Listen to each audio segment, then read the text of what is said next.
So now we've started the recording. My apologies that we didn't start it before, but we were going over an introduction to what SciVal is, the context, strategic planning, evaluation. It's not one size fits all, that I'm here to help you do it in the way that makes sense for your university. That can be to help you look at what types of data will you find interesting for your strategy, and then to teach your people to extract that type of data. We can do regular trainings for the key people using SciVal. And if your executive team wishes, I can sit with them and look at the data and help to interpret things, because I've been doing that for a long, long time. Sometimes it's easier when you get started with this to have someone that's experienced to look at the data and help you to tell a story or create a narrative about the university and understand what's going on.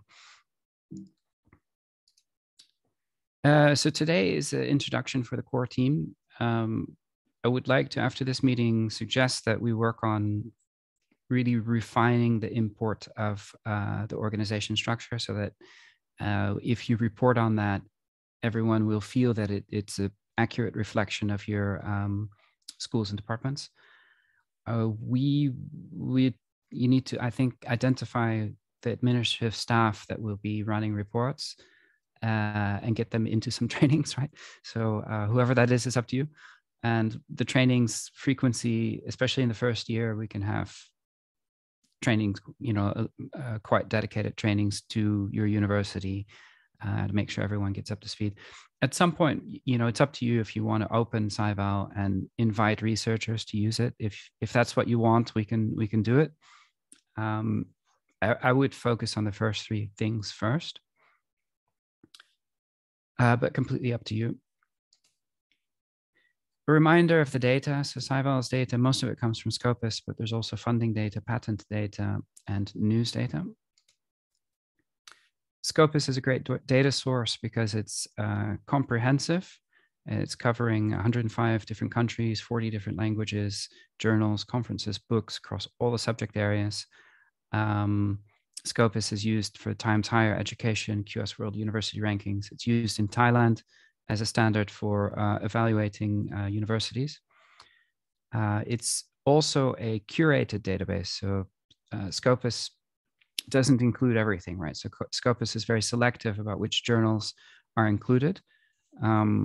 Every year, there are about 3,500 journals that submit to Scopus that they want to be included in Scopus. We only include about 600 of them. So we're very selective. It's difficult to get into Scopus. We also reevaluate all the journals that are in Scopus. Any journal that no longer meets the quality criteria, we will remove from the database. So that's a good thing about Scopus, is it's curated. Quality should be good. We have a long-standing partnership with Thailand, with TCI, Professor Narongrit and staff at TCI. We worked with them on a project 3 or 4 years ago, and we raised the number of Thai journals in Scopus from 28 to I think it's about 70 Thai journals in Scopus today. So we did a big project to get more Thai content into Scopus. The way that data translates into metrics in SciVal is that in Scopus tends to be a search and discovery tool with some light analytical features. In Scopus, you can find papers, you can find journals, you can find people. There are some metrics, but it's quite light in nature. SciVal is really a big data analytics tool that has an array of different types of indicators or metrics, depending on which word you want to use. Those metrics represent different aspects of research performance. It can be an output level, which is like the volume or amount of research that's being done. It can be impact, which traditionally has been measured using citations, but in future, impact will be there will be a broader spectrum of impact that's measured with different and new indicators, which will be added to SciVal in the coming years. Things like patents, policy, citations from policy documents. We're thinking of clinical citations from clinical documents, and so forth. But for the moment, most of the impact metrics are citation based.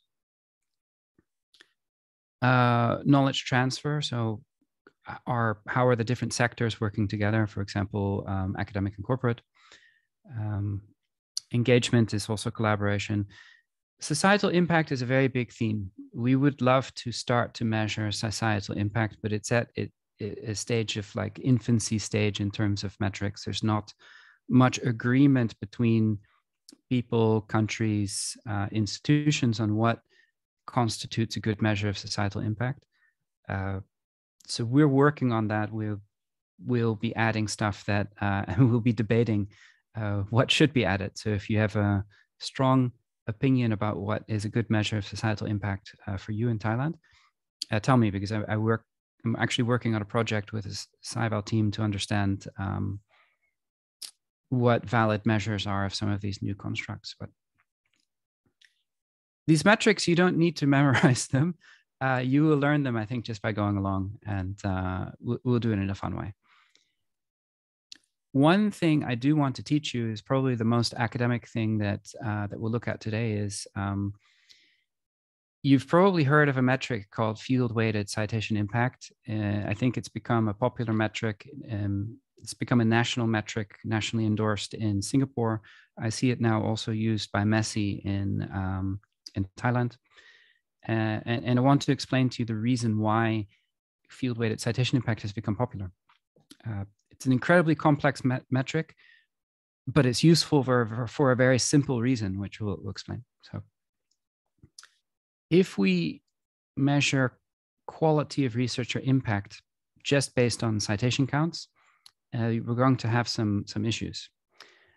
So firstly, different document types have different citation rates on average. So a review article tends to be more highly cited than an article, and an article tends to be more highly cited than a book chapter. So if you're going to compare a review to an article, you need to take into account that you're not measuring the same type of entity. So they have a different standard, right? The same is true for fields. So you might be aware there's different ways of classifying science. There's different classifications. You can break it into 5 subject areas or 330, but there will be citation differences. So neuroscience, life science, tend to be highly cited. Their references in their papers on average are very long, which means there are a lot of citations in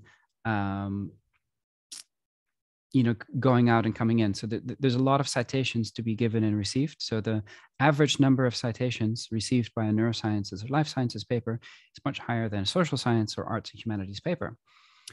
Therefore, when we make comparisons between a researcher or a faculty or a school, which is focused on, let's say, medicine, and you compare the citation rate with an individual or a department that's, for example, focused on social sciences, arts, and humanities, and one of them has, let's say, an average of 6 citations per paper, and the other one has an average of 4 citations per paper, you cannot necessarily say that the one with 6 citations is better than the one with 4 citations, because it might be due to differences in field.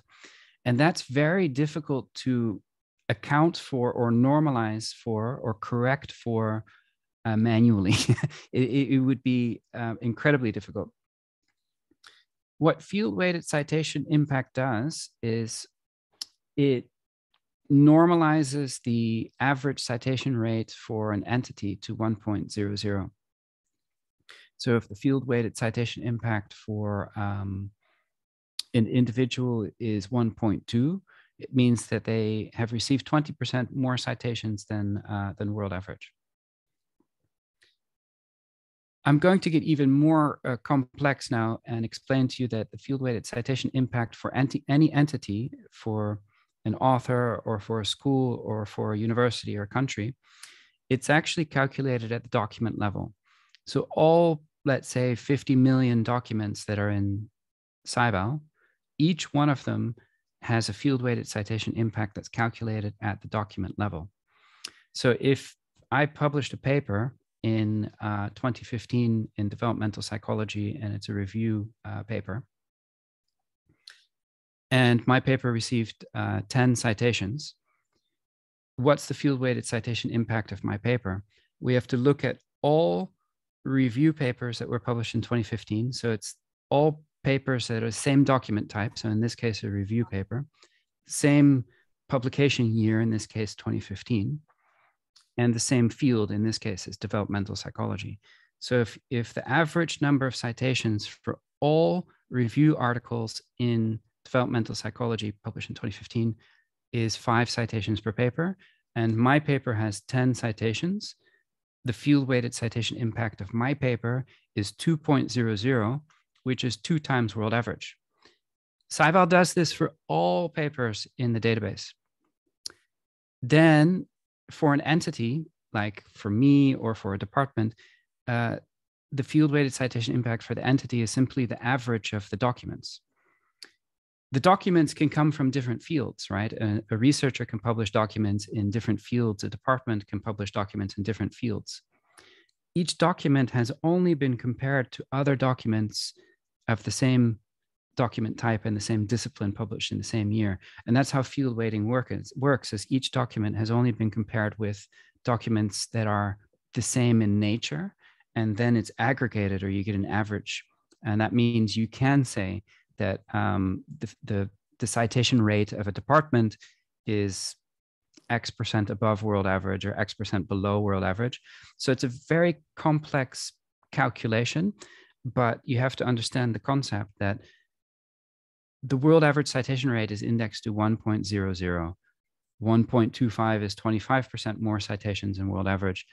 0.8 is 20% less citations than world average. So that you don't need to explain, I think, quite as detailed as me, but you just need to understand it. What does that get us? Well, here I have 2 researchers. They're actually researchers from my university, the University of Amsterdam, and I've compared them. They're from 2 different fields. Richard Ritter-Inkhoff is like psychology, neurosciences, and Bas van Geel is arts and humanities. We compare them by 3 measures. Citations per publication, so that's an average citation rate. This is not field normalized. Field-weighted citation impact, which is field normalized, and the number of papers. So if we look at them and we just ignore field weighting, you would say, all right, Richard, 29 papers, Bas, 26, similar output level. Bas, 11.4 citations per paper, Richard, 11.5. You would conclude they're actually very similar in impact. You'd say, I think they're the same, or Richard is a little bit higher in impact. However, when we use a field-weighted measurement, which accounts for the difference in field, you see that Richard has 35% more citations than world average.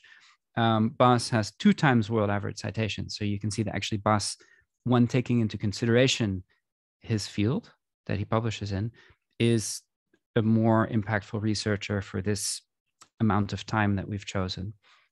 And that's the I think the beauty of the metric, is that it helps you to make fair comparisons. The same would be true if you compared a school of medicine and a school of social sciences, right? If you don't use field weighted, you are going to get some strange results or differences that don't necessarily reflect actual performance, but have more to do with citation practices in the fields that they're active in. Wow, that was a lot of talking. Does anybody have questions about this part?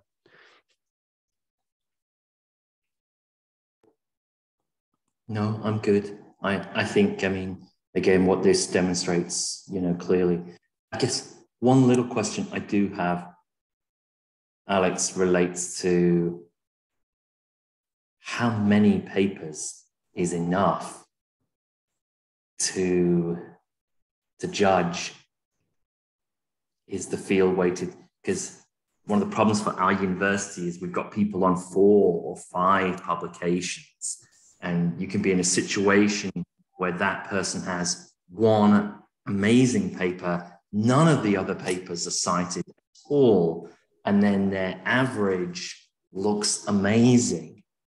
What's enough?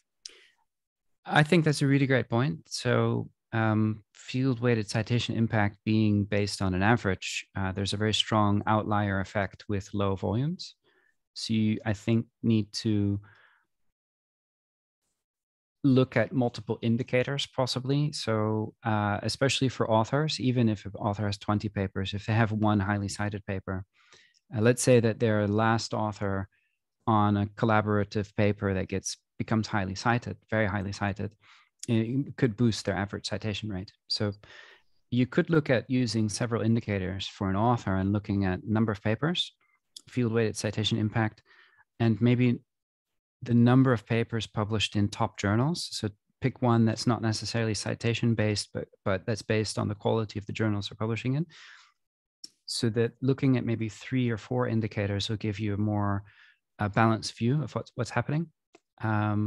And you can always click through to the data and see if the field-weighted citation impact is high because it's based on one highly cited paper, or whether the citations are distributed evenly over the papers that they have. So that I think those are different approaches to have.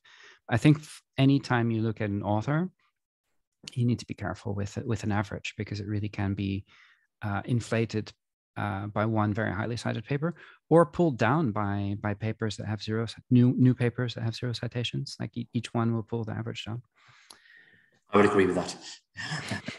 And also, can I ask, because you have mentioned that the quality of the selected journal has an impact on the field-weighted citation. And is there a way for us to look at SciVal and pick the high impact journal from this database? Yes, so the quality of the journal does not impact field-weighted citation impact. Like every citation is, it counts evenly. But I was suggesting that you look at the quality of the journals that you publish in as an additional measure. So instead of looking only at citations, you can look at what number of papers has a person or department published in top journals. We can look at whether your papers published in top journals are more highly cited than the papers published in lower tier journals. I will demonstrate that a little bit later. So yes, it's something that you can do, but I just wanted to be clear that for field-weighted citation impact, the calculation treats every citation equally. So let me add question. So what do you mean by the top journals? I think there are many measurements about it. Yeah, that's a very good point. There are different ways of ranking journals. The most common way to rank journals is using a journal metric, which are typically citation-based. There are 4 metrics that I know of. There's journal impact factor, which is used by Clarivat Analytics, which exists for about 12,000 journals. We at Elsevier have 3 metrics that exist for all 24,000 serial titles. There's Cite Score, SJR, which is Kimago Journal Rank, and SNP, which was Source Normalized Impact, which was made by Leiden University. All 4 of those metrics rank journals based on some sort of average citation rate of the papers published in the journal. Some of them are field weighted, some of them are not. They're different flavors of a similar formula. Different universities choose different a different metric, right? Yes. So which one do you focus on? I think in Thailand, we focus on the Cite Score. I've heard that, yeah. And Cite Score is an easy one. And I'll show you in detail why it's easy. Yeah. Any other questions?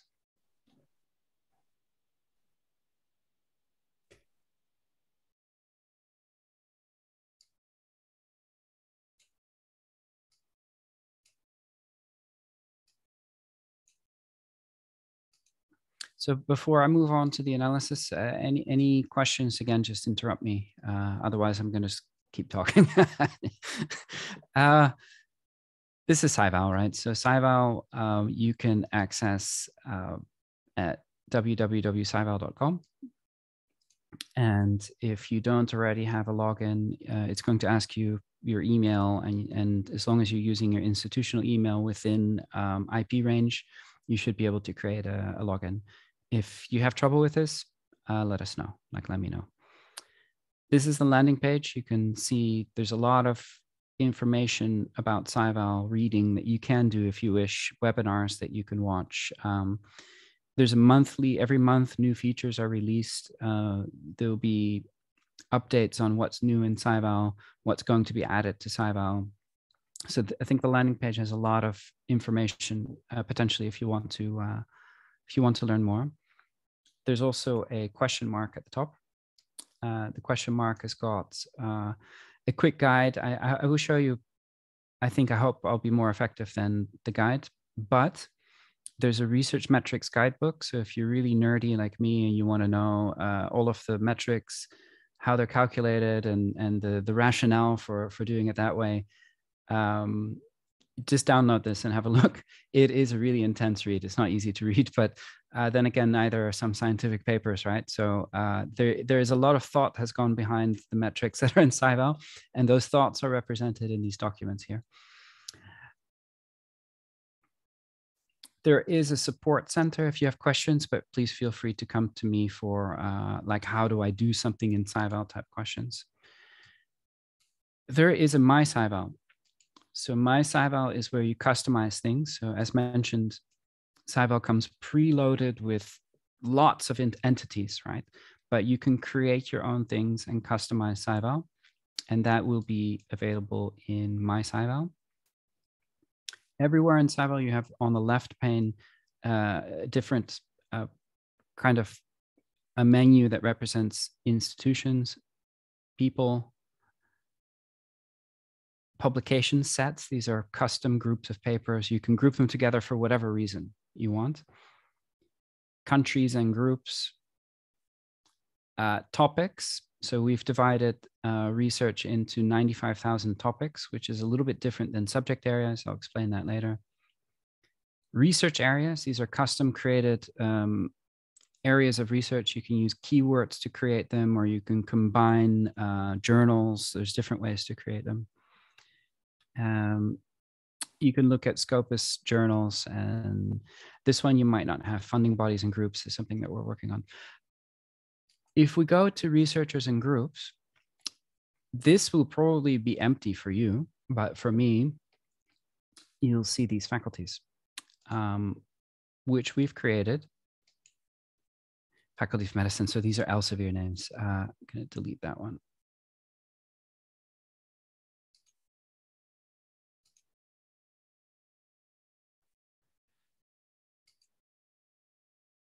So we've created these groups by mapping people up, and some of them are not big. So if we look at some of the bigger ones, Allied Health Sciences,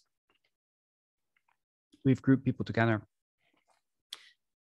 If I either select all of them like this, I can share them with other people. So I've created it. So it means I'm the owner at this point, and I've currently shared it. And several of you have access already.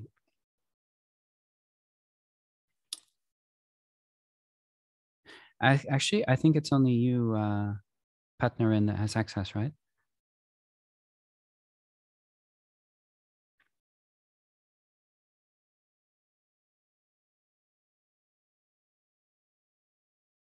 Have you been able to access it?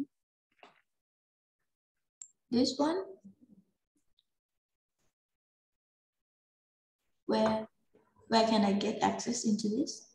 Okay, I'll resend it. You should get an email, and then you simply click on the, so I'll resend the invitation. You get an email, and the email will say, Alexander wants to share these groups with you. Please click on this button to accept, and it will bring you into SciVal, and then you should have access to this. I've made it so that you have the view. So what you can do is you can give some people access where they can only view it, and you can give other people access so they can edit it. So I click on activate all entities. Yes. Okay, I did that. So you have access, and you can also transfer access to other people. So either you can choose to share everything with everyone. You need to think about who should have right to edit and who has right only to view. My recommendation is keep the people who are able to edit it to a select group of people who are the right people to see if someone's missing from the university or from the school. And we can teach them how to administrate and add new people or remove people or make changes.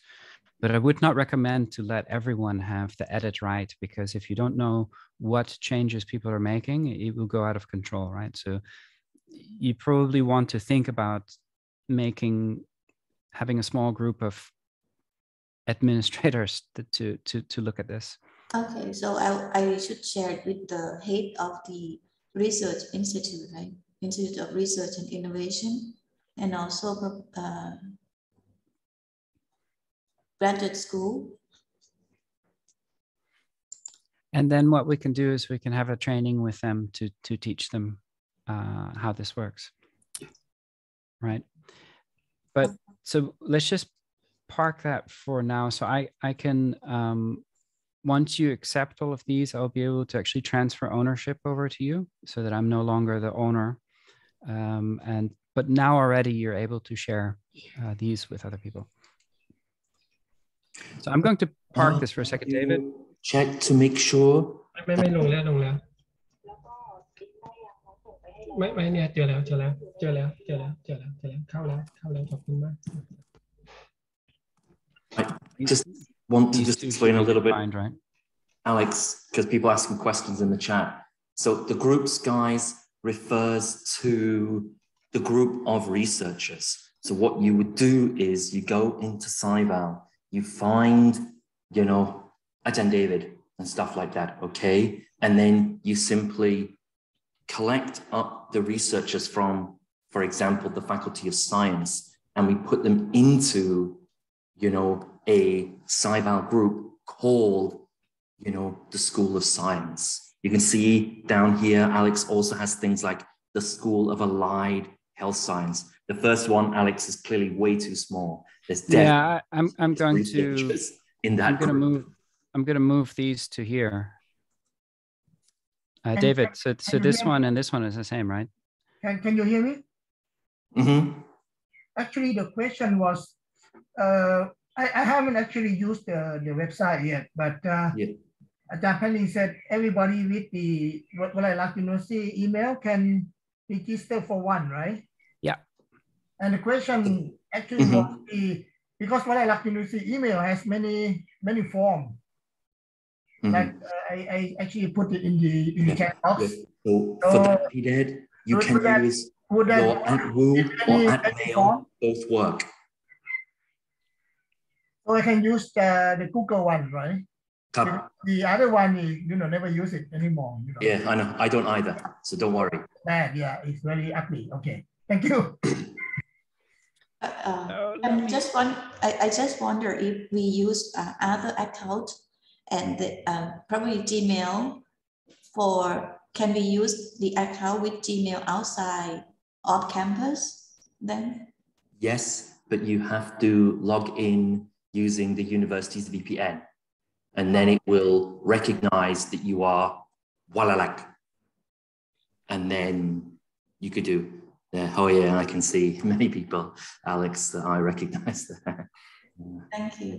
Sorry, Alex, you go. No, go ahead. I'm just going to fix this. I found a mistake, right? So I'm going to add these researchers here.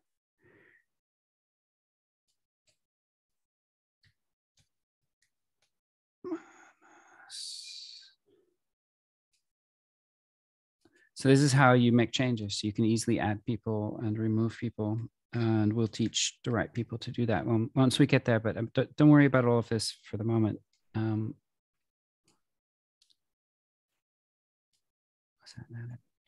Excuse me, when you sign in, no, actually sign up, they're asking, there are two options, like sign in via your institution, or you can use your email, right? Yeah, there's different sign-in options. So try just to follow the instructions. And if you get stuck, let us know. But No, the question was which one I choose, like sign in via the institution or any email. both should work. Okay, I try email then. Okay.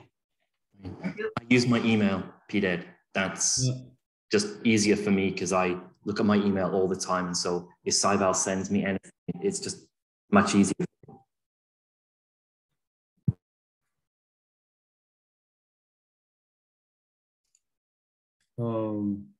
I informed that I have just shared on the list to the head, the director and the deputy director of the Institute of Research and Innovation.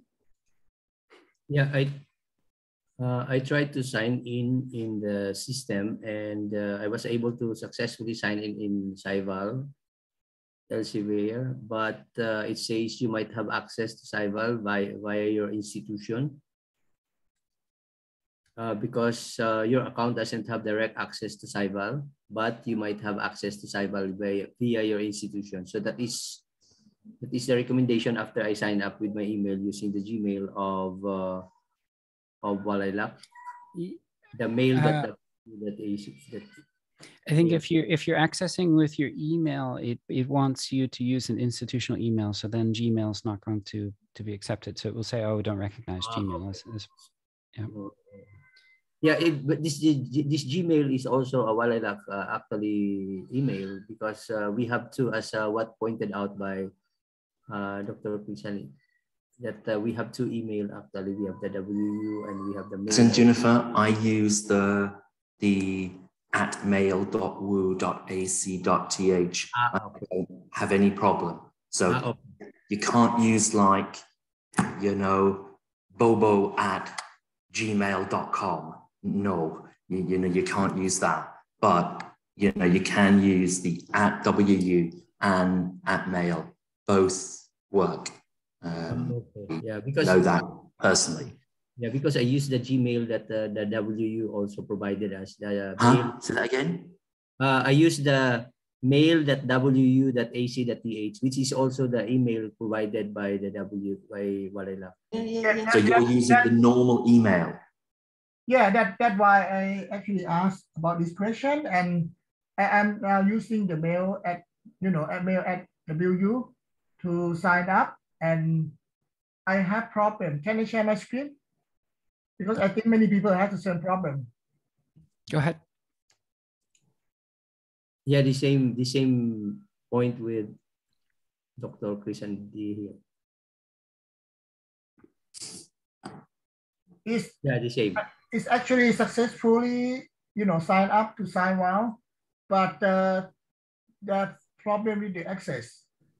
And when I click check access, it's come back to this screen. Are you in the IP range of the institution, or are you on a home internet? I'm on home internet because click on WALAILAC University. Yeah, I choose that, and it get me back to the same. I think you need to signing in the IP range of the university. Send me back to the same screen. Okay, then in that case, PDED, try to sign in using the email address. So use your Kusanaded. Yeah, I already done that. It's already signed in. Well, type in. I don't have the access. No, not WALAILAC. Type in, that one.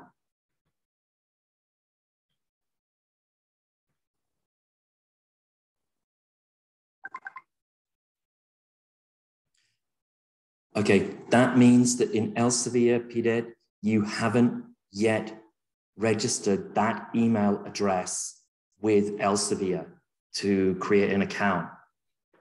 Perhaps you've been using your Gmail when you submit papers. No. First things first. Guys, so I think that I already signed in, you see, with the mail.wu.ac.th. It's already signed in. You see, it asked me to sign now, but I don't have the access because my email is not strictly maybe. PDED, where are you? Well, I'm on home. Well, there you go. You must be connected to the WU VPN. Otherwise, it won't recognize you as being at Walalak. It will recognize you as being at home. That's exactly the problem here is you need to be within the IP range of the university. That's how we ensure that access is limited to. That actually was my question, you know, whether I can use this email or not. Okay, I should stop sharing screen now. That means the at mail.wu.ac.ts not working unless I VPN into university, right?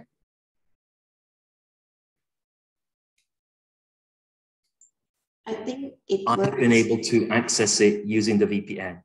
So it should, yeah. You must log into the VPN. Perhaps we can park this for at the end of the session. Yeah. Is that okay? Like, I don't have the quick solution right now, but I'm pretty sure that we'll find a way to get you. I think it's outside of IP range is always tricky. And I think if you log in via VPN or access at the university, you'll get access. We're recording this, so you can always look back and see how we do this, but I thought I would give you a quick demo of SciVal. So at the landing page, you'll see there are 4 modules. Grants is in beta, so that's something we're developing. You don't have access to. Reporting is a tool that can help you to generate reports.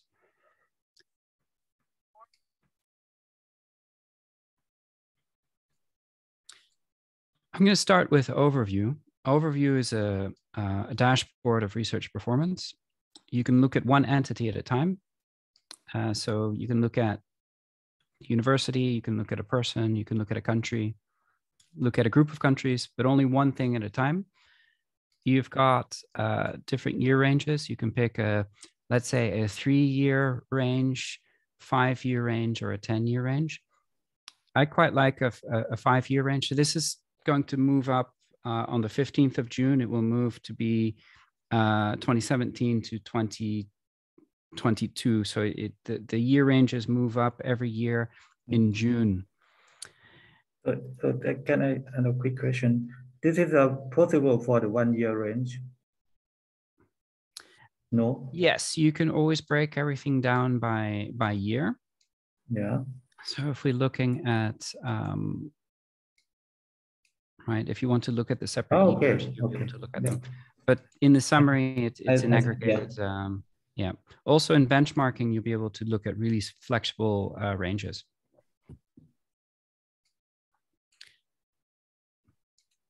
You have a subject filter here that by default is set to the same subject areas used in Scopus, all science journal classification. It's 27 big subject areas and 330 disciplines. Yep, they are journal-based categories. It means that every journal is assigned one or more of these categories, and then every paper in the journal receives the same categories. Right? So that's the default classification. However, you can also use the fields of research from OECD or the subject classification that QS or Times Higher are using. It depends what you want to do. I'm going to leave it just on the default classification, which is ASJC. On the left, you'll be able to choose what you want to look at. So we've created the faculties here, or the schools. So if I type in school, it shows me the different schools that I can look at for Walalak University. I've created some custom-made entities like the papers published in Q1, Q2, Q3. This one is countries and groups, so you can look at any country, but also the world. So keep in mind, if you want to understand the whole world of research, you can zoom out to look at Thailand or to look at the whole world, right? We've broken research into 95,000 topics by using citation clustering. And that's that model evolves as new papers are published. So it includes topics related to COVID-19, for example, which didn't exist a few years ago. Custom-made research areas. We've included SDGs, as the United Nations Sustainable Development Goals, as predefined, but you can create your own research areas by using keywords and so forth. That's really something for another time to look at, but just know that it's there. If you want to look at a different institution, you can just type in the name. So as I type in Amsterdam, it will show me all of the universities or institutions that include the word Amsterdam.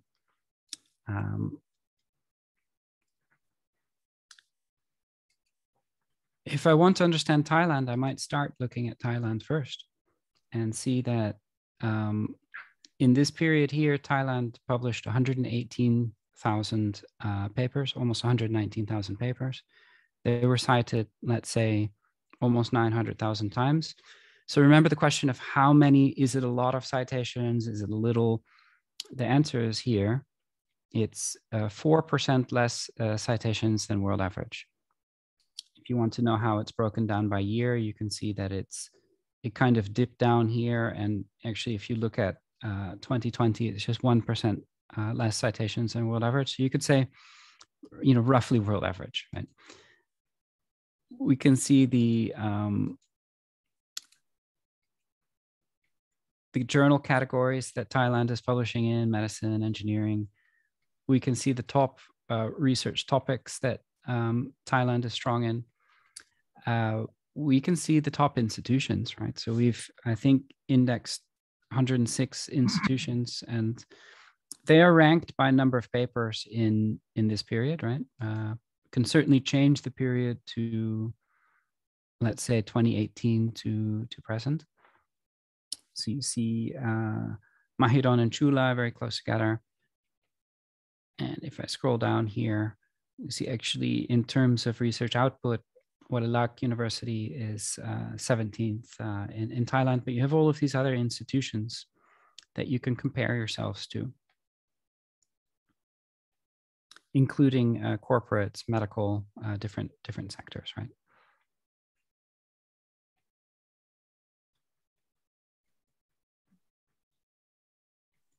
Bank of Thailand.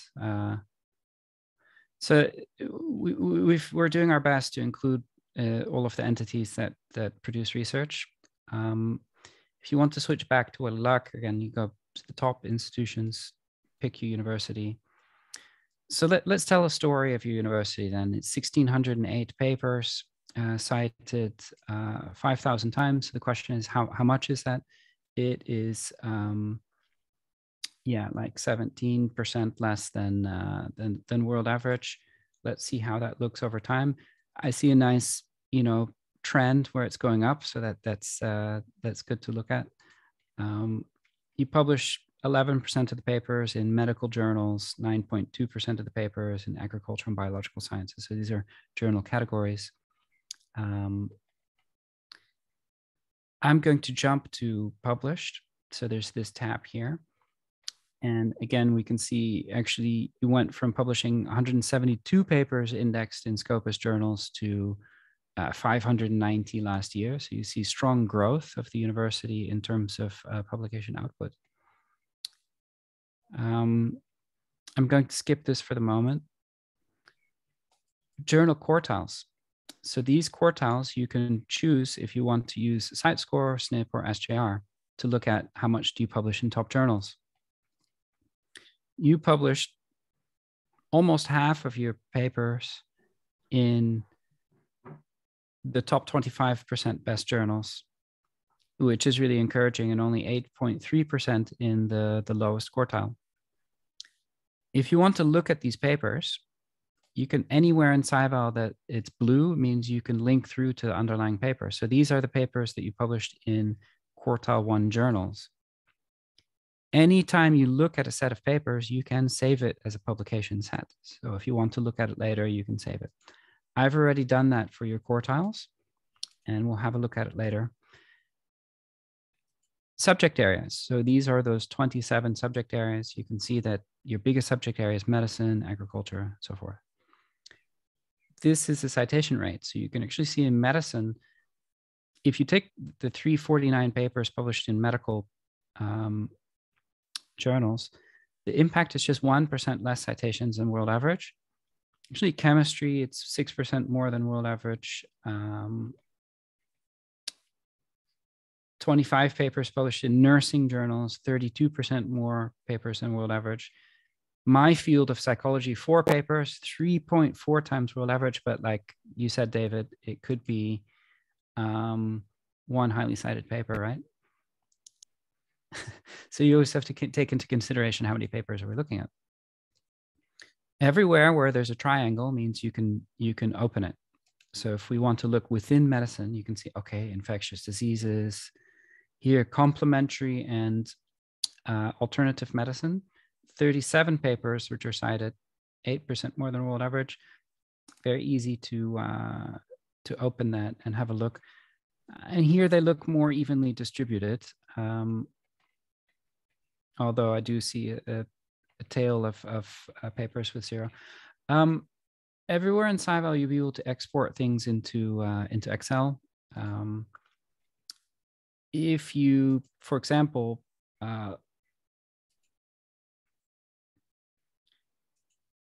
look at something and you think it's interesting, you might add it to reporting. So if I press add to reporting and I want to create a new report, I'm just going to save that there. Publications by SDG are using the United Nations Sustainable Development Goals. So you see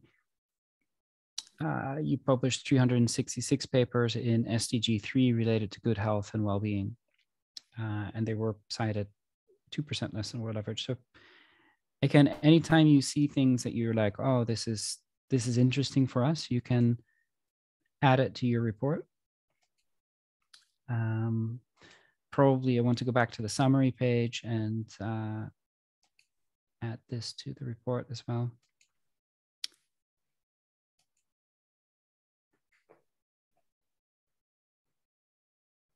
Here we see that there are 4 different levels of collaboration. Single authorship means there's only one author, no collaboration, at least not formally speaking. Institutional means more than one author, but everyone is from Guidebook University. National collaboration means at least one author from a different institution, but all of the authors are affiliated to Thai institutions. International collaboration means at least one author is affiliated to an institution outside of Thailand. Now you can see that the international papers are by far the most highly cited of these categories. So there's a benefit to collaboration, which is demonstrated here. You do have 4 papers that were collaborated with corporate. So they will be, if you look at them, you should be able to find out what this is about. But the impact is high. And that's typically papers collaborated with corporate can be very highly cited, but this is just a quick view of collaboration. You can dig deeper later.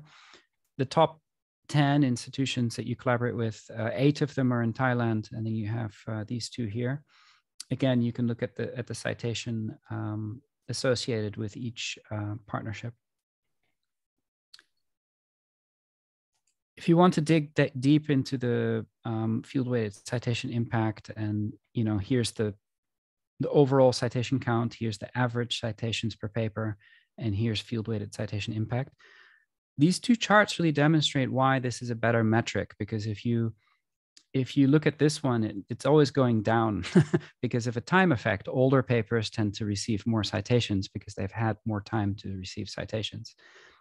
Field-weighted citation impact, you can see a gentle increasing trend, suggesting that not only are you growing your volume of papers over time, but you're also raising the average quality of research.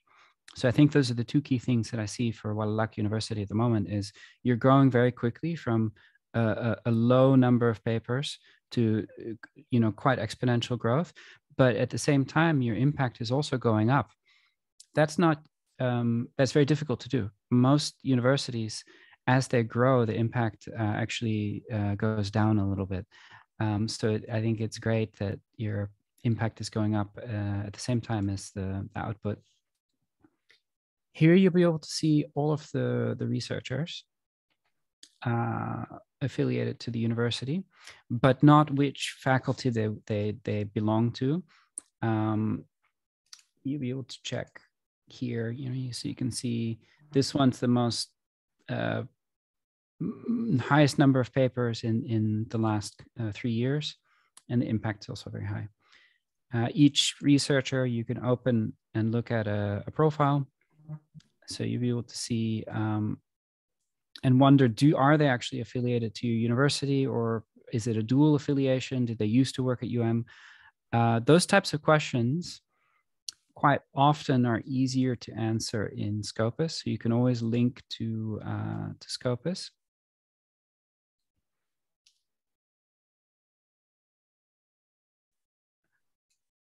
In Scopus, you tend to be able to see the history of where they've worked, right? So this is also, realize that you can link from SciVal to Scopus to look at authors. Patent impact is looking at how many patents have cited your research. I'm going to look at a longer period. So here you see that there are 16 papers published by Walillac University, which were cited by 32 patents. A patent citation means that a patent that was filed has referenced the scientific paper in the patent. And I guess it means that the scientific paper has contributed to the knowledge that's represented in the patents, right? You can view the patents here. These are the patents that are citing papers at Walillac University, and you can view them at the patent office. So you'll be able to link from SciVal, in this case, to a SpaceNet, where it has not found, so that's typical. Let's try a different one.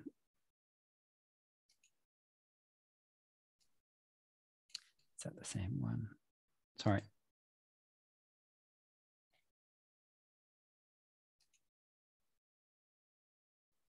Well, I don't know why it's not working. That's a bug, but you can usually link through to the patent. That's typical when you demo stuff live.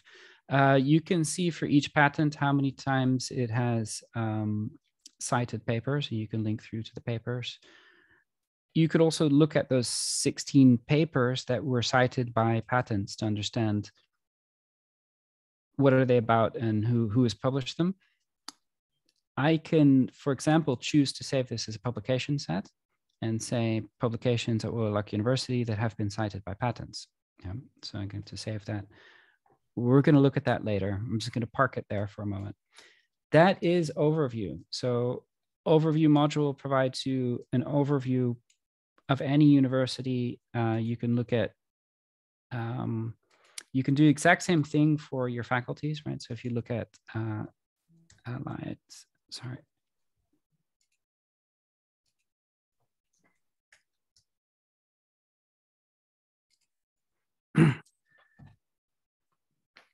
So now, instead of looking at everything from the university, we're looking at one school, and you can see that school has been defined by grouping 46 people. You can see exactly who those people are, right? So here we see it's these 46 people that we've grouped together. We can see all the same stuff that we saw before for Walillac University. Here I've moved it to a 10-year period. That's why it's much longer. What I wanted to show you is topics, because in addition to subject areas, right, we have these 330 disciplines. We've created a model that has 95,000 topics in the world. And we can see that this School of Allied Health Sciences is active in a number of topics that are strongly related to medicine. So the ring represents the traditional subject areas: medicine, pharmacology, health, nursing, dentistry, right? This is health, this is psychology, social sciences, business. You know, here you get to the harder side: computer science, math, physics, chemistry, and so forth. why is medicine a longer part of the wheel than pharmacology? Because there are more medical journals in Scopus than pharmacology journals. So that's what the relative length of the line is. But the topics that are very close to the side are very strongly related to that subject area. So these are very strongly related to medicine, immunology, perhaps. The ones in the middle are more multidisciplinary. If we look at a table view, you can start to understand these topics. So you can see you've published 10 papers in a topic related to malaria, Plasmodium falciparum. Or here, there are 10 papers published in this topic related to visceral liamoniasis that is brought you 67% more citations in World Average. So you can look at these and you can link through to, well, if you want to understand this, you could see this is at your university. If you want to add it to reporting, we can do that here. But any of these topics, like this one here, if you want to understand the topic globally, if you click here,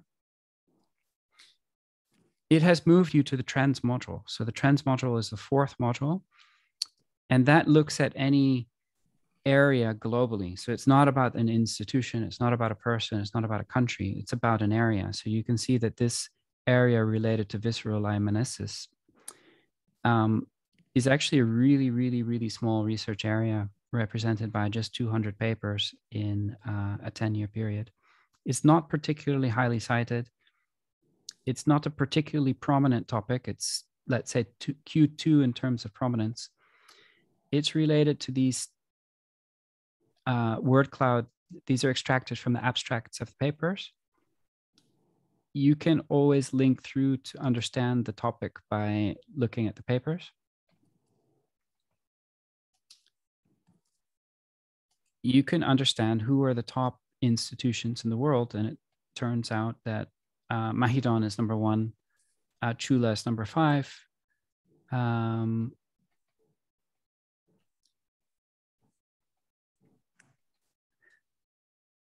Yeah, well, like it's well outside. Yeah. Again, it's so it can help you to understand an area, see where you rank. You can also see, is it something where corporates are active in? So depending on the area that you look at. So, if I look at,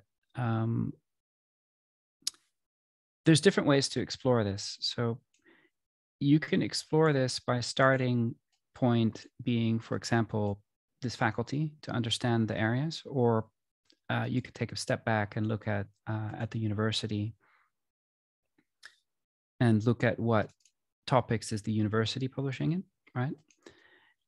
You could even take a step back and look at Thailand, right? You might want to see what topics is Thailand publishing in and which ones are highly cited. I'm actually going to change this back to, let it load. It's a lot of data.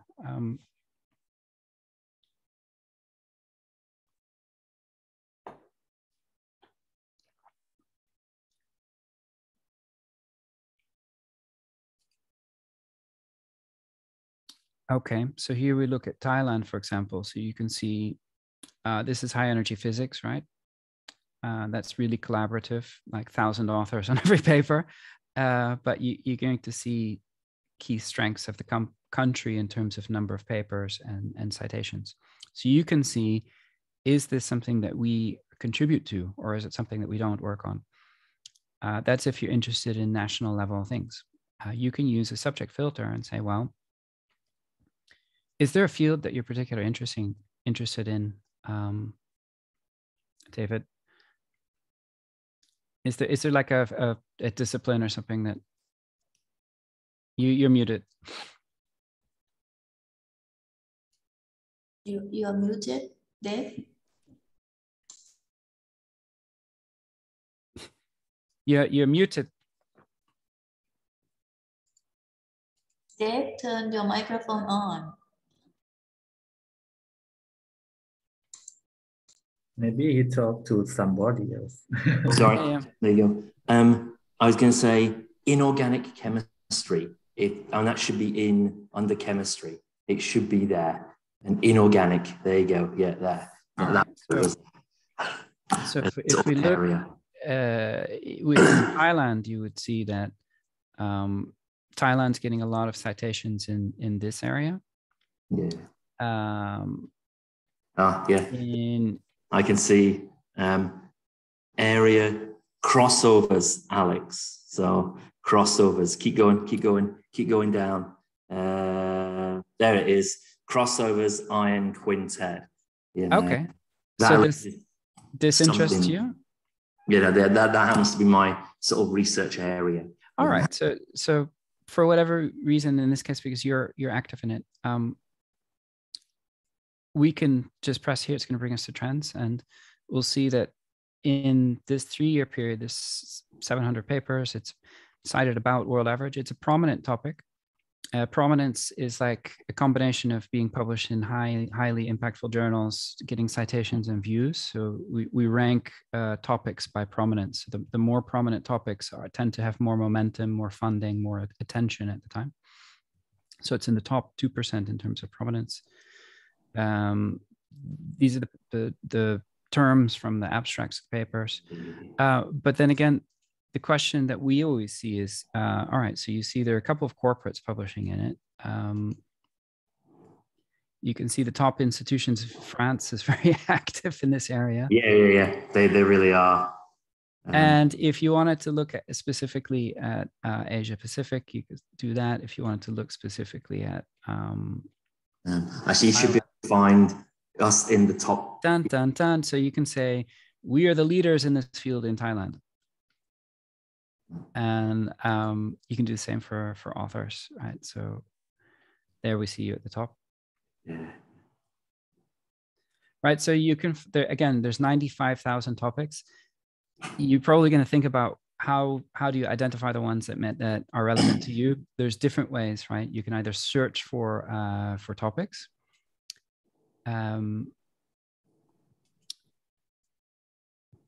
I was here looking at Thailand. So we were looking at Thailand and we use a subject filter. That's a way to do it. You could even take a step back and look not at Thailand, but look at the whole world and then say, all right, what are the really highly impactful areas in organic chemistry? So this one stands out, and this one. So these are different ways of exploring, and you just link from overview to trends anytime you look at an individual area. You can also search. So if I take off the subject area, filter, oh, it's going to reload again. Give it a minute.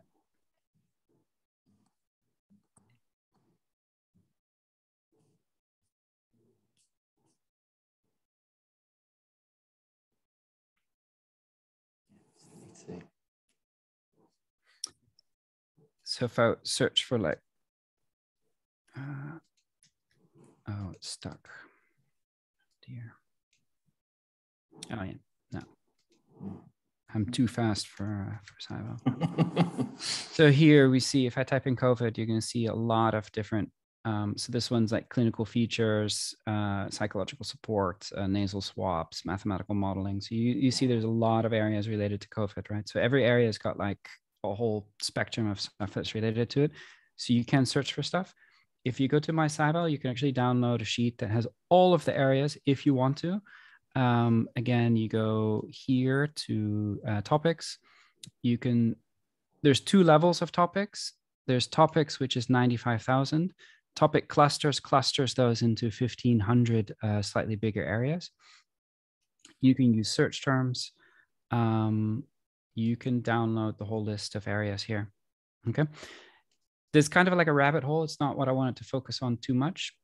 I'm going to quickly move to benchmarking.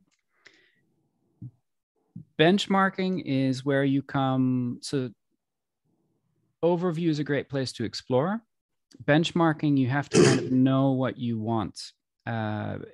it's a great, very flexible module. So you can go all the way back to 1996, for example.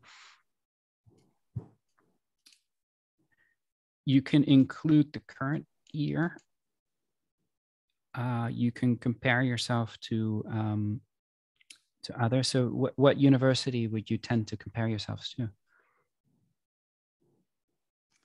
I suppose for us, Surrey University is our sister university, SURA. And then, There it is. Yeah, there it is, University of Technology. And of course, MAE-WU is a university that's on the same, you know, MAE, yeah. FAR. Yeah, I can see at the top already. Yeah. So, and we're the three universities built on the same model. Great. So if I just zoom in again, let's look at recent period. So all of those metrics that are in SciVal, you can choose here, right? So you've got a lot of options because we can look at only everything or only articles, only reviews and so forth. You've got all of your citation metrics here, and we can combine things. So if I'm trying to tell a story, I would say, all right, Serenity publishes a bit more than you. Your growth trends seem very parallel lines almost. You both publish more than MAE-WU University. We could move to look at something like field-weighted citation impact. And that's kind of hard to interpret. You can combine metrics. So if we want to look at what percentage of papers did you publish in top quartile journals? So then you're going to get like a scatter plot, right? You can add a third metric and say, I want the number of papers to represent the bubble size. And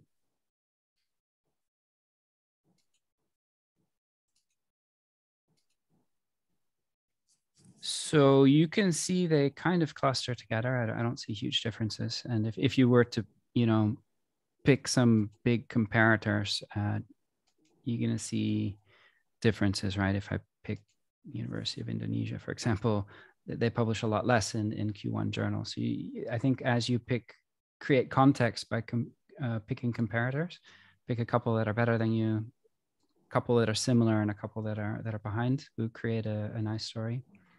I always find it interesting that somewhere like Chulalongkorn, which is, Thailand's oldest university, doesn't produce appreciably more Q1 publications and in fact has a lower field-weighted citation impact than MAE-WU, which is again much smaller. And in fact, I think it's to some degree the bigger universities because of the outlier effect. I think the small volumes sometimes it's easier to keep the impact high. Yeah, that's right. In fact, that effect is mirrored across a number of universities. If you put in things like MAE-WU University, some of these smaller universities, they do a lot better in things like the field-weighted citation impact because, as you say, they have low output. Remember, you can always apply a subject filter. So if you said we're really interested in chemistry, looking at the same analysis in there. I don't know why the name disappeared. There we go.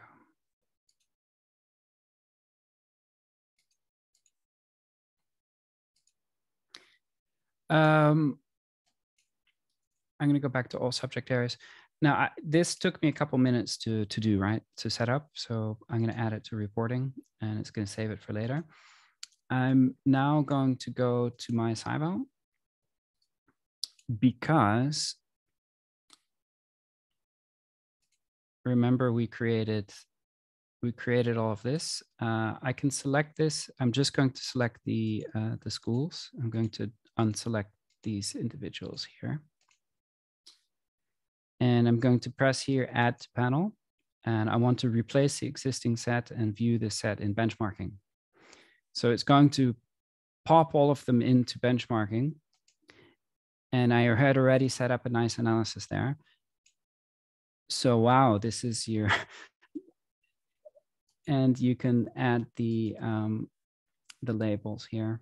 So it's going to be a bit messy because there's so many overlapping ones, but you can see your School of Engineering and Technology publish almost 70% of the papers in Q1 journals.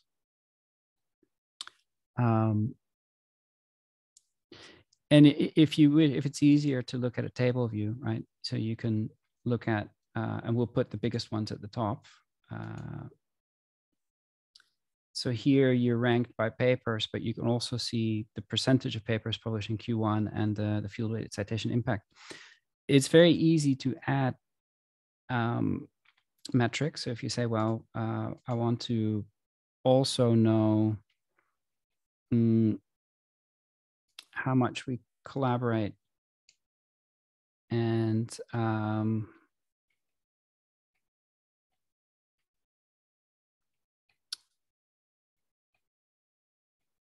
whatever it is, I'll just stick to that one.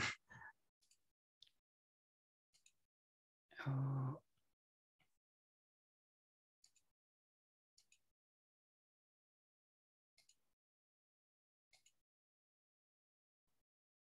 So now you get a fourth column. So you can do, and you can add, if you want to add, for example, the whole university. So you say, all right, I want to have the university at the top. Then, sorry. So you have, now you're looking at the university as a whole, and then each of the schools. If you want to add another comparator, so if you say, well, I want to look at Thailand. So now we're really adding a huge one. So now you have Thailand, you have the university, you have each of your departments. Again, you can add this to reporting. You can view up to 3 metrics in a visual format, which is actually quite a nice thing to do. So if I go back to delete metric, and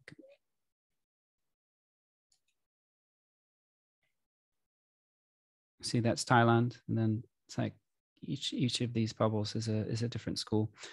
So that can help you to track performance of the different departments.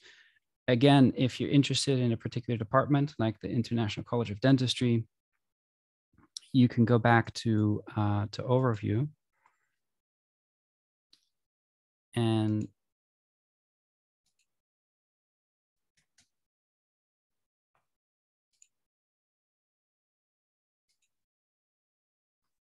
have a look from here. It's just one researcher, though, so that you know, you have to wonder, is it really a department? Are we missing researchers? So I think it would be great to focus on making sure that this list here is shared with the right people, and that they know how to add people and how to remove people.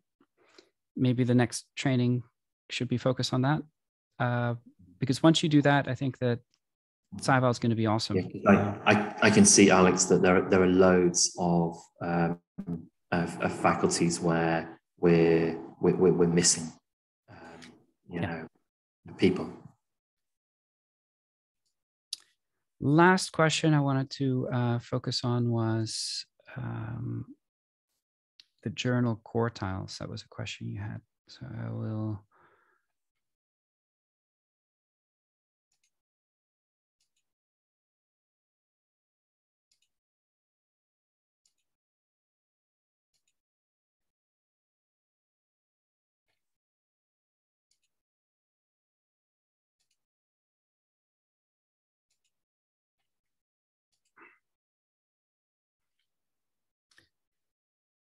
Okay, so I created your quartiles, and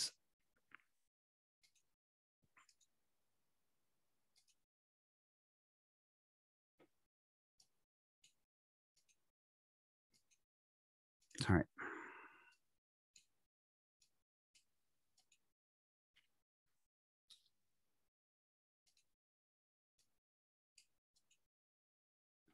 So you can see This is impact.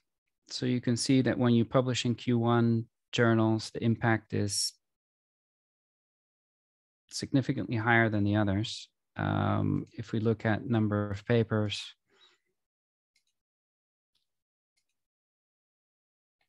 right, you can see you used to publish very similar levels in Q1 and Q3 and Q2, and Q4 has always been the lowest, but you see that something changed recently, and that might be, you know, something that you focused on consciously, but you can see it in the data. So you can see you published relatively more papers in Q1 last year than Q2, Q3, and Q4.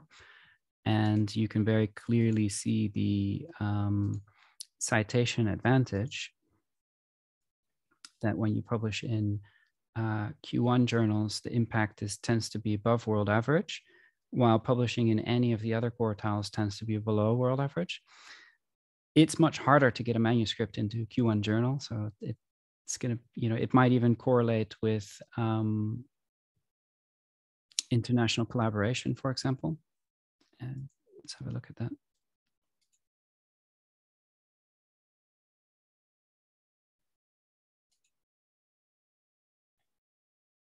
So you can see Q1 journals, that the papers published in Q1, over 50% of those papers have an international co-author compared to the others. So it might mean that collaborating helps to create a manuscript that is easier to get into the Q1 journal.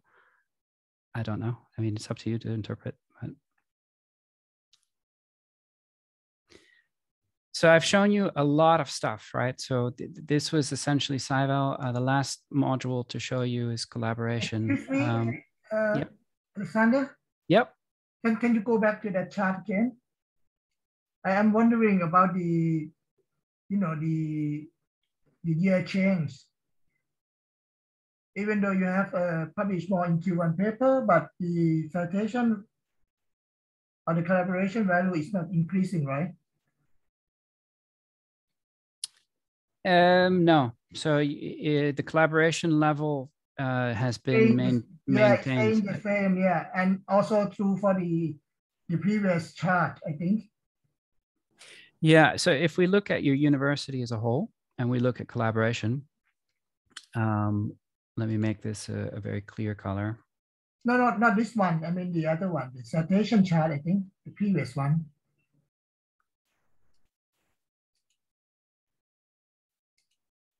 I couldn't see the, you know, the year change difference compared to the other Q.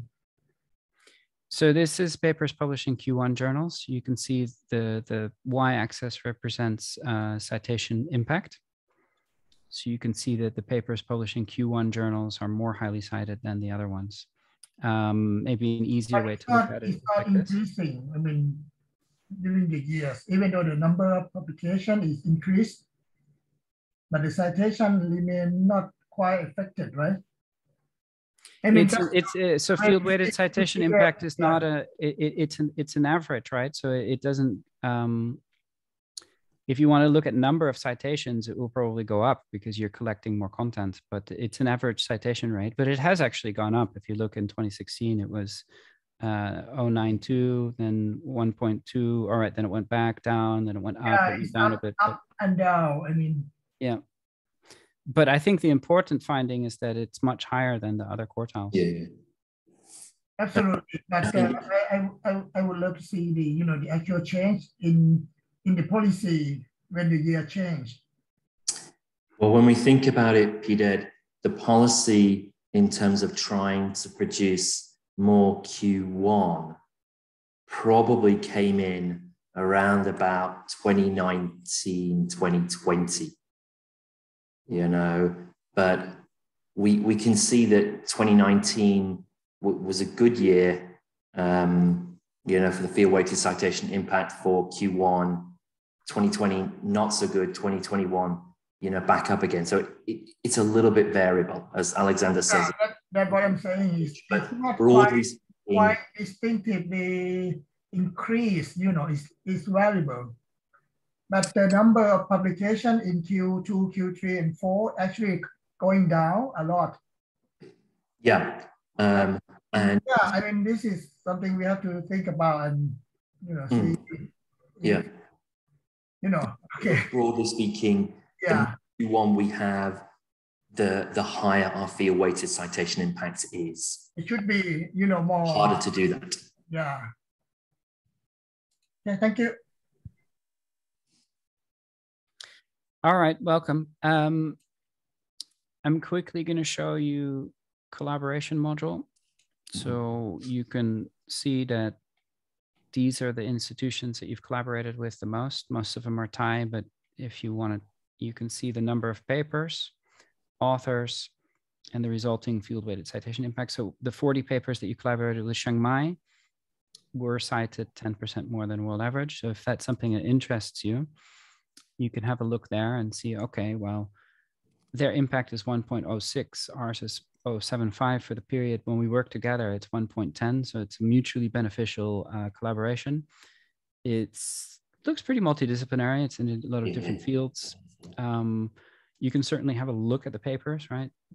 Fungal diversity. So you can just deep dive and have a look at the papers. You can importantly see that these people at your university work with these people at Chiang Mai. So you can see that this person has collaborated with these 8 people at Chiang Mai to produce these 5 papers, which you can just click on and open. So it's transparent. You can have a look at it. You can not only have a look at what you're doing, you can look at any other university to see who they work with. So that I think that's something to keep in mind. You can look at different sectors, who do we work with in corporate? So not much, right? But if you wanted to see who does Chula Longhorn collaborate with in industry, you'll see exactly who they work with. If you dig down to the papers, you'll understand the topics and so forth. So if you wanted to kind of use this as a strategic tool to see what other people are doing, and cross-sector, you can use this filter here. If you wanted to focus on who you collaborate with elsewhere, so in maybe I just use Europe, for example.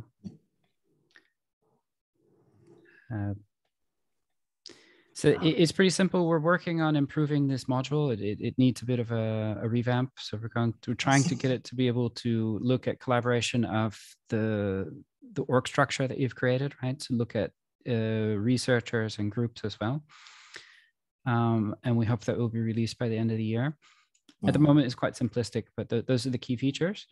The last thing I'm going to show you is that I've been pressing this button to look at reporting, to add things to reporting, right? So I spent almost an hour and a half showing you things and setting stuff up. If I now go to reporting, I can see new example report that I created. You can see exactly what I've added to the reports. Let it load for a moment.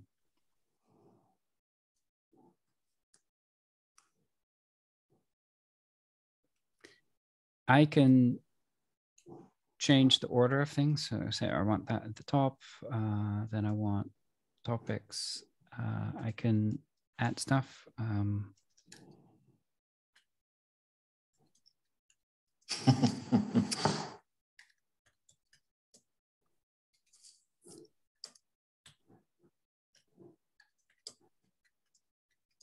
Whatever you want to write. And you can, if you have key findings, you can write some key findings. It should support other languages. And again, I can edit the titles of all of this. I can add key findings. And when I'm happy with it, I can either save it as a PDF or I can share the report. So if I said, well, to Kun Patnarin, I want her to have access to this report. And again, I can either give her view access or edit. You can only do this if someone has access to SciVal, obviously, right? They're going to get an email and they're going to link in. That's one thing of a report. So you can either share it within SciVal, or if you wish to email it, you can export it into PDF or whatever. If you remember earlier, I spent about 10 minutes to set up an analysis. I had to choose metrics and, it took me time. This is reflected in this report here. right? I can use the report to set up certain analysis that I want to do periodically.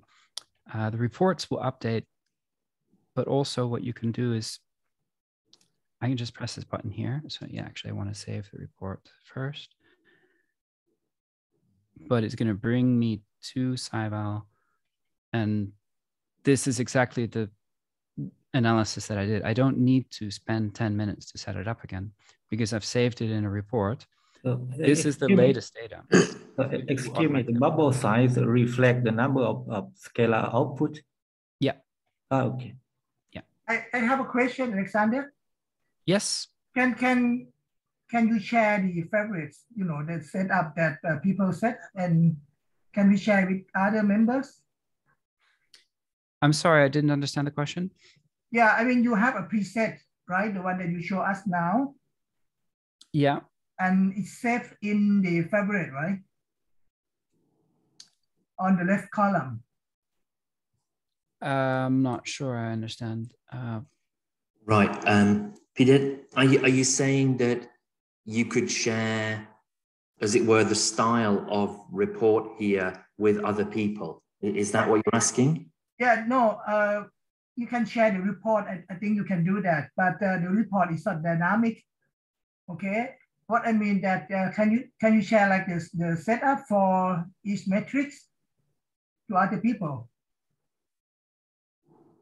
The report is static, right? It's not dynamically updated. The report you could dynamically update as well. Okay, then you can share that as well, right? Yeah. So I mean, what about the other criteria like the search and the metric setup for each, you know, each search, each report that you make? So that kind of thing. There are different report templates you can use. So if you want to use some of the existing templates, you can use that, or you can design a report that you're happy with. But I think that because it's not one size fits all, you need to think about what questions do you have on your minds as researchers. But in case we want to share our view, our find out.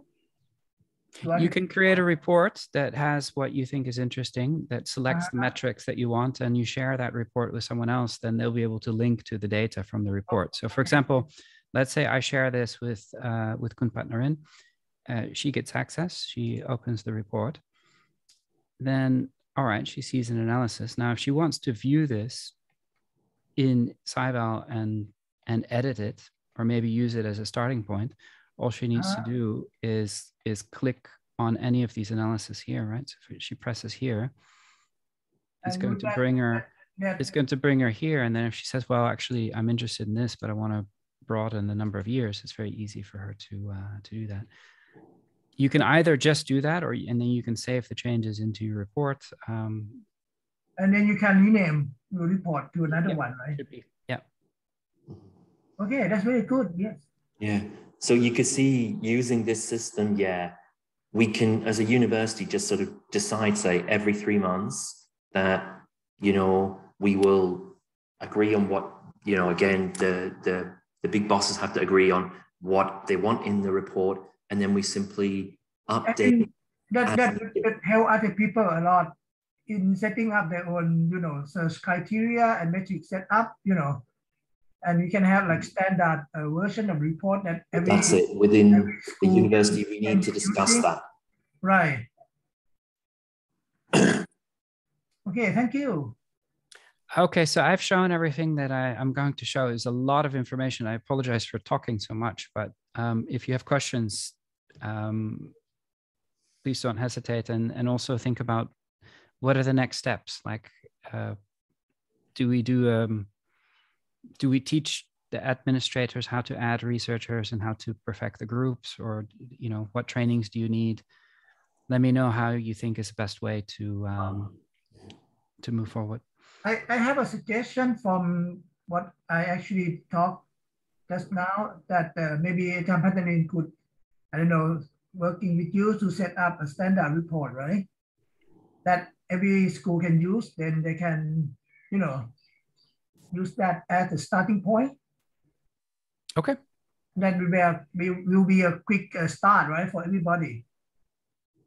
Instead of going through every detail of, metric and search, and many people come up with many, many form of report, then it will be very difficult to compare, right?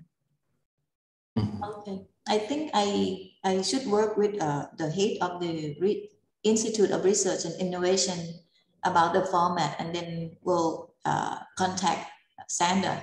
Okay. Yeah. So you can see here what Alexander's putting together. This is the standard report that that the SciVal produces. So you can see here publications by subject area, key topics, field weighted, collaboration, corporate, collaboration, top institutions, output in top 10 percentile. Again, you can totally edit that and make that Q1 if that's what we want. Again, the point there is that we within the university need to decide what it is, what are the appropriate metrics for us to look at. But I think there are a couple of key things to kind of remember here. Number one is that the field-weighted citation impact is very useful, but is generally only good when you've got, I think, reasonable numbers of people. So if your particular department or grouping has 5 or 6 people, it's unlikely that the field-weighted citation impact is going to be meaningful in that instance. So again, the point being that we can't just make judgments based on a single number. It has to be, as Alexander said, informed by the human decider. We have to decide whether or not that's relevant, and so on. And that's something we must be careful, not to, as it were, overinterpret what SciVal can tell us. There are equally some areas where perhaps we don't get good citations, but that's a key problem in our area of Thailand. And although the world might not be super interested in that research area, it's incredibly important for our area to do that. And so I think we need to remember that as well, not to be overly simplistic, basically. Yeah, thank you. And I understand the suggestion from Dr. Krishnadej. I believe that he would like to get a format of the report that all of the schools can benchmark against each other. And I think we need to work on that with the head of the Institute of Research and Innovation and also the head of the graduate school, because we need to report to the president. But as well as Dr. David suggested, each researcher has their own interest of investigation or analysis of what's going on in their field. In that case, their report can be tailor-made to suit their interest. So I'll work out with the Institute of Research and Innovation and get back to Sander regarding the next training. Sure, that works. So I'll support you however you think is best. I understand some people like to have a guideline of instead of a million different options, to have a couple of templates. I also think it really makes sense to look at what leadership, what types of decisions they hope to make that could benefit from this data, and then look closely at what which metrics should we use and how should we present that to them in a way that's easy for them to interpret. That might not necessarily be in reporting. Reporting is a cool feature because you select things and boom, it's in there. I personally, most of my presentations to VPs, I do in PowerPoint. I just take screenshots and I'm writing a lot of text. I'm even exporting things into Excel and making charts that really have detailed key findings, so that a busy person can look at a sea of data, but the key finding is written at the top. It's a lot of work though. And I know that some people, they come to my presentations on SciVal and they go, wow, this is really complicated and it's a lot of work. Sometimes it needs to be. I understand some people just want to quickly look at something and see the key points that are relevant to them without doing too much work. So I think we can try and do both. I can, if Alexander, just a moment, I can actually show people my, my computer, my screen. Sure. Share, where is it? There it is, okay. So in fact, you can see here, guys, on my version of SciVal, I'm gonna need to zoom out, I think, because I can't see nothing. Okay, and then over here, you can see that in fact, I've already created. So you can see we've got the university up here, but again, before Alexander did all the work, at that time, this was 6 months ago, Alexander, before, so I created this ages ago. And you can see here that I happen to have taken the science faculty and then put in all the different researchers there and so on. I suspect that, again, it's maybe 3 months since I set this up, and there might be some more people, because one thing to say is that if somebody who works at the university has not published any research in the last, 5-10 years, then they're not going to be visible to SciVal. We're not going to be able to find them. Okay. There's another question that came up just during Alex's presentation about, it only shows the top 500 authors. How do we find other authors? So one thing you can do there is to go into authors and then click, oh, crikey, I forgot that I'm in the THE. I was looking at something else. And then you can click on one of the specific subject areas. So we can find out, for example, all of our researchers in the area of chemistry. And so if you can't find somebody, as it were, overall, then you should be able to find them in here to put into, whatever grouping that you're looking for. As I say, in my particular instance, I've got, FunTech, because it includes people from the School of Science and people from engineering. So, and that's a research grouping. And obviously this is, as it were, more an administrative grouping of lecturers within the school and so on. I need to go back to all subject areas. There you go. And you can see there are 40 researchers. It happens that, again, that have output over this time frame. Sorry, Alexander, I'm sure that's all nothing new to you. And so I shall stop sharing. Okay, so I have an air conditioning maintenance person coming at 12 o'clock to fix something that's broken here. So I'll need to be available to open the door. Again, it was a lot of information. I appreciate, people coming, and I hope that it's not intimidating. It's meant to be useful information. It's not, I don't think everyone needs to be an expert in it. So we'll look at how we can teach people the right things for them to find the information that's relevant to them. David, partner in, just let me know at, follow-up meetings, whether it's a small meeting or a training. And it's up to you. Just let me know how I can help. Yeah. Well, I will get back to you. Thank you very much for today. And also thank you all of the participants. I think this is a lot for us to know, for the newcomers to SciVal to digest, but we need to work on using SciVal in order to improve our research work here. Thank you very much, everyone. I will send you the link to the recording later on, and we'll keep in touch. Thanks. So have a great day there. You too. Take care. And I want to come and visit in person later this year. You're welcome. Let us know. Will do.